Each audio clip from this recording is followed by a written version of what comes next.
has been a long, long season.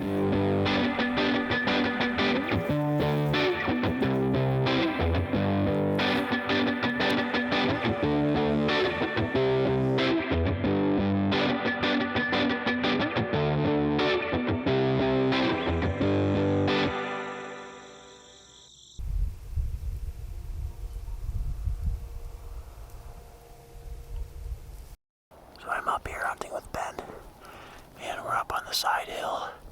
We just saw two bulls fighting down on the hayfield down there. We're trying to call them up this draw. We put Ben by that round pine tree right there. I'm gonna call, see if we can get him to come right up past him.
Well, I just met up with Mitch after this morning's events.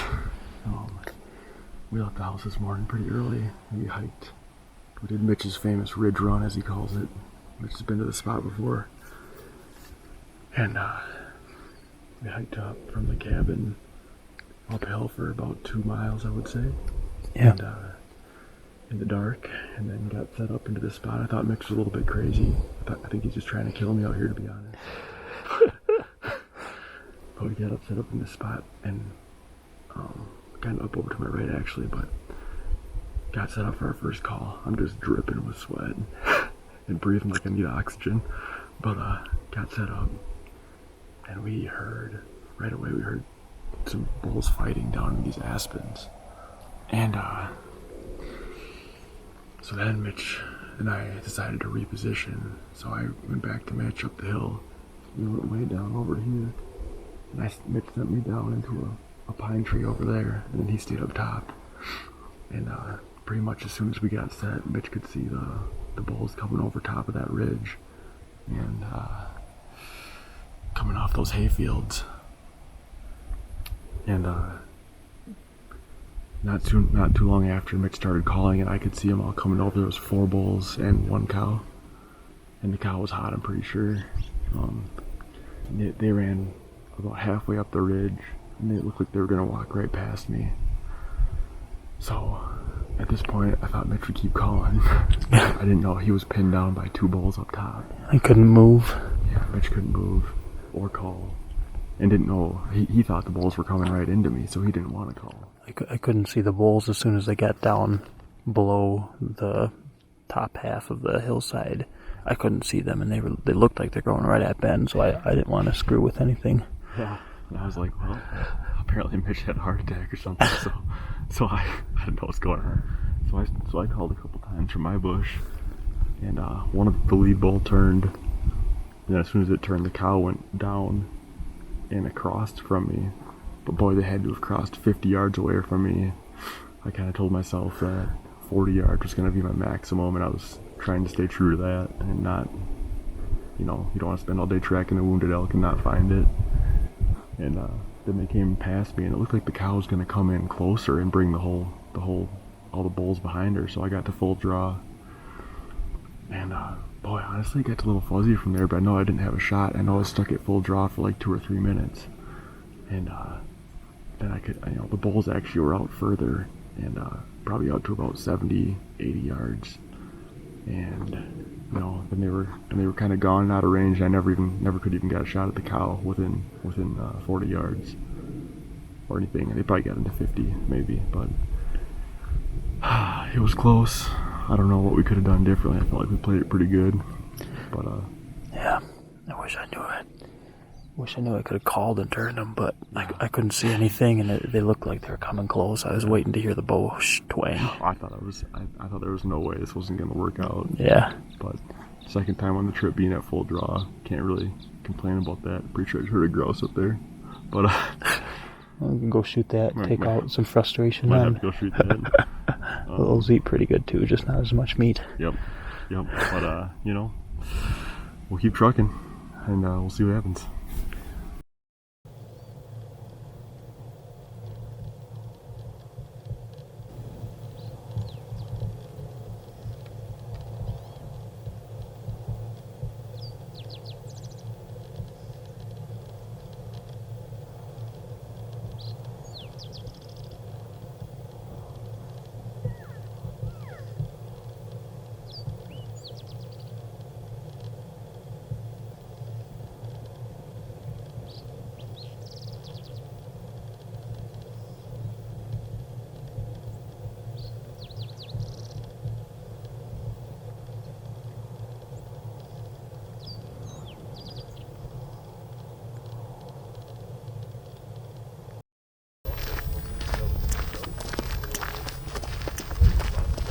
In the background of these 3 wise guys, you can see the old plateau.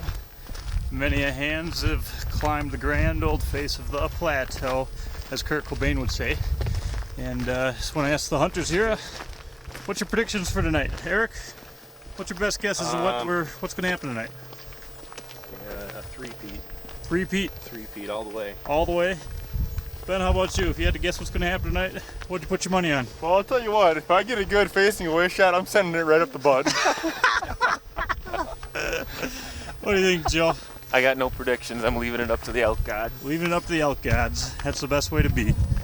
All right, plateau party. Here we go.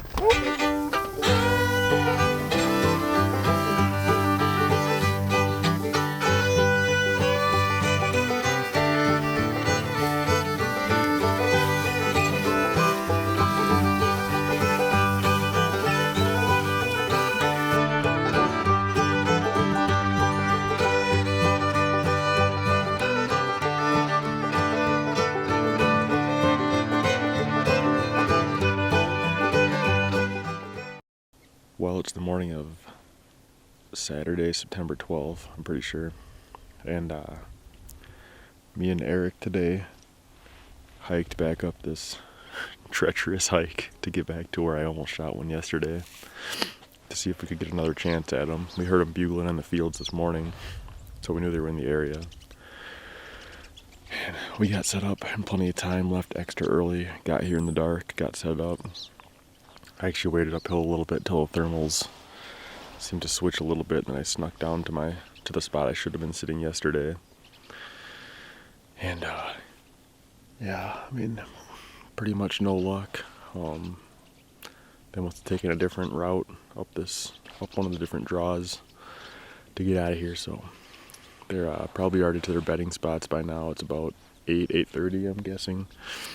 So we're gonna regroup and go try to find them in a different location. So kind of the way she goes, I guess. We'll see what happens the rest of the day.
It's Sunday, September 13th.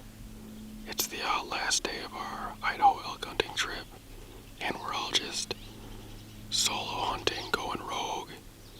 I think Mitch is helping Eric. He's calling for Eric because Mitch is already tagged out.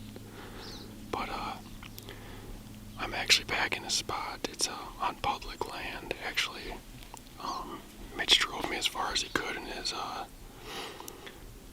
mountain SUV, or whatever you want to call it, and the Xterra, and dropped me off, and then I hiked in the rest of the way. And there's a spot that Mitch knew about. It's like a local, it's a wallow in public land, but there's actually a tree stand here. It's apparently it's just, I don't know, on public land, and it's just here. So I brought a harness with and climbed up it, and man, I probably hadn't been here for a half an hour, and a moose just walked right in. It was so cool. He was within probably 25 yards, and he just had a drink, and oh man, it was one of the coolest experiences of my life. That was crazy. When I heard the footsteps, I thought it was going to be an elk, but I'll take a close moose viewing as well. It's pretty sweet. With our tags in Idaho, we can actually, with an elk tag, we can actually shoot a cougar or a black bear. So I'm kind of open for anything to walk through except another moose. I dig it though, and I'll just shoot whatever I see. Josiah was sitting here last night, and he saw a mountain lion come by, but he couldn't get a shot at it, so they're around. I can hear all kinds of stuff. This is the first patch of silence I've had, but I can hear stuff walking everywhere in here. I set up on my way in, right before I got to the wallow. I just did a call session.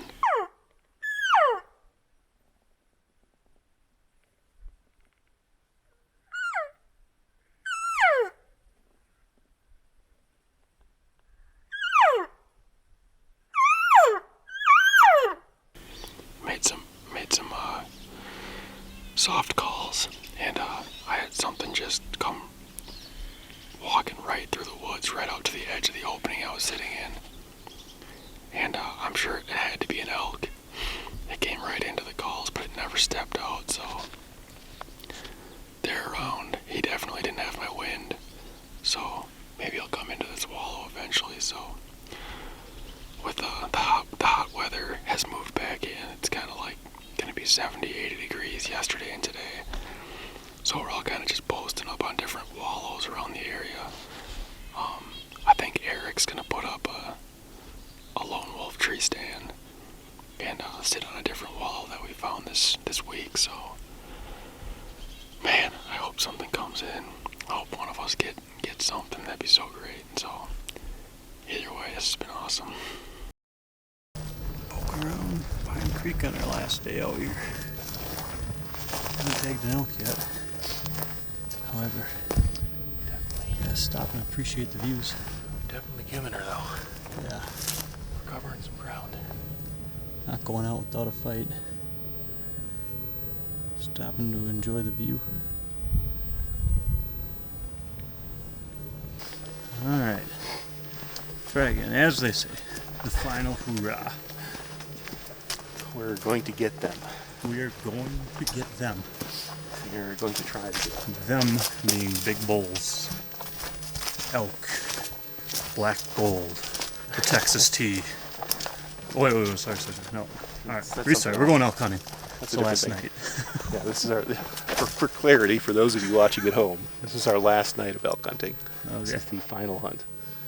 And we're headed up to, I guess what we call the truck hill. There's a burnt out truck halfway up it, hence the name. Yep. And a little bit of California wildfire smoke. Thanks, Callie. As you can see, a little hazy. Work as a nose jammer for the elk, hopefully. If not, That's the theory. will Yeah. conceal us so we can hard sneak science around the hills verifying that, without being seen. And we've had a couple opportunities on this hill throughout this week. Hoping third time's a charm. Had 2 times elk coming fourth over time. the hill from our property that we're on, coming down at us. And See if we can call them over.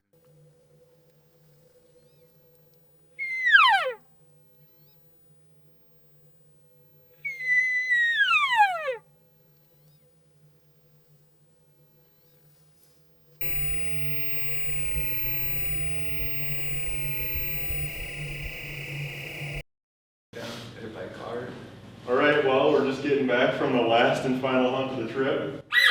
That's the most common sound we heard on the trip.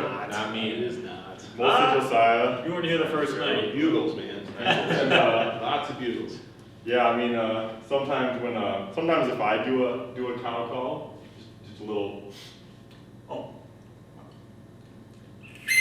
If I did that, I'd usually get this response.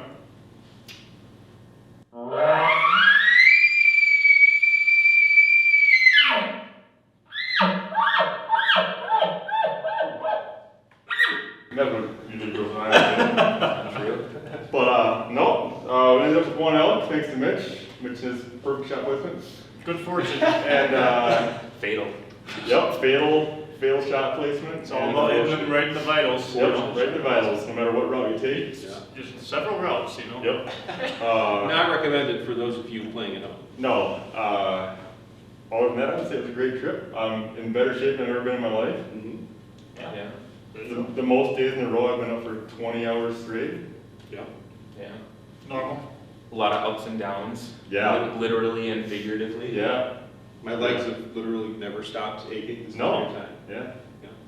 Yeah, what are your thoughts, Mitch? Closing comments? I had a great time. Yeah. This is What my do you got now? 7th year. Alright, well, anyways, just say it.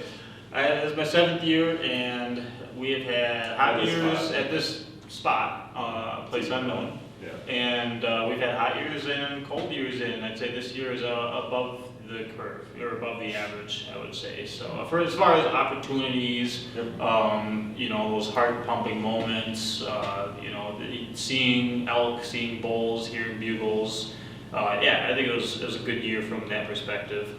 Archery, over-the-counter takes are 10 or 11% success rates from what I've heard in this state. And, you know, it's, you can't expect to fill all 4 tags every single year, how great that would be. But last year we went home without any elk meat, and this year we got a freezer full. So appreciate that. Appreciate, you know, the good hunting that we did have, you know, seeing moose, seeing cougars, Yeah, that's sweet. having close opportunities, and yeah, thanks to the elk gods, we tagged one. Yep. And appreciate you guys coming with me. Yeah. Well, I gotta say too, you know, we only maybe reeled in one elk for this entire trip, but Right. speaking for myself, and I can, well, guess, speaking for you guys too, any week spent in this type of landscape Oh, man. is a great week. Yeah, right? absolutely. It's just beautiful here. It's a big playground. Yeah. And this is my first elk hunt, I know it's your first elk hunt. All of ours except Mitch, yeah. Yeah, I learned a ton, and Me I'm too. ready. Like, I'm ready and Yes. raring for next year, whether we're here or somewhere else. Right. I'm doing a lot more cardio ahead of time. Yeah, that's true. You gotta walk up and down hills, literally walk up and down hills. I think- if you're gonna go on an elk hunt. Yeah. I mean, you can do that, you should run up and down. If you want to follow Mitch. Yeah, getting to full draw twice is pretty sweet. Yeah.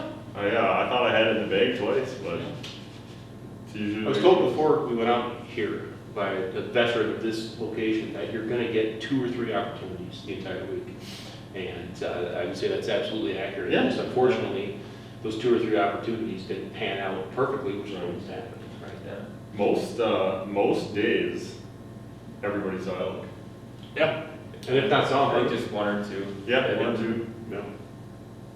Joe, any closing comments? Statements? No, stick to what I said last night. Confessions? Nope. Okay. All right. If you're sitting on your couch at home, get out elk hunting. It's a blast. Highly Do recommended. it. Get in shape first. Yeah. Even more highly recommended. All right. Till next year, boys. Yep. Time for deer season. Well, we're on the way home, and it's kind of been a long detour of a day, but we're cruising now, and what the heck was that? Cruise control. Going up steep hills, sometimes it comes out of cruise control. Oh, is that normal? Yeah, don't worry about that. Okay. It's normal. Okay. Well, anyway, we're on our way home, and Mitch told me we were going to take a 20-minute detour through Yellowstone. Ended up putting us about 4 hours behind, but it's no big deal. Got to see the grand something or another spring, so it was all worth it. You know, you can't just get that image off of Google Images or anything. You got to take the picture yourself. So, no, that's pretty cool. We'll see if we make it home.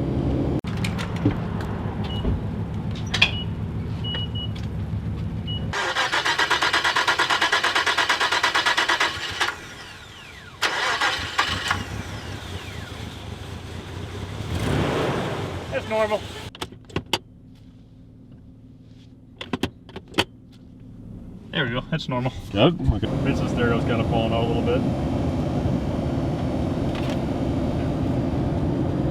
It's normal. Hey, can you turn the AC down a little bit? It's either on or off. Really? Yep. There's no, All the way on or all the way off. huh. That's normal. Where's right up though? Yeah, it's how it's always been. Yeah, Mitch, you got a couple lights coming on. Yeah, that one's always on. That's normal. Hey, Mitch, that ABS light's on. That one's actually new from this trip, but ABS has never actually worked, so I don't know. It's probably fine. It's probably normal. Mitch, can you pop the hood to check the oil? Yep. It's normal. Steering fluid. It's always low. That's normal.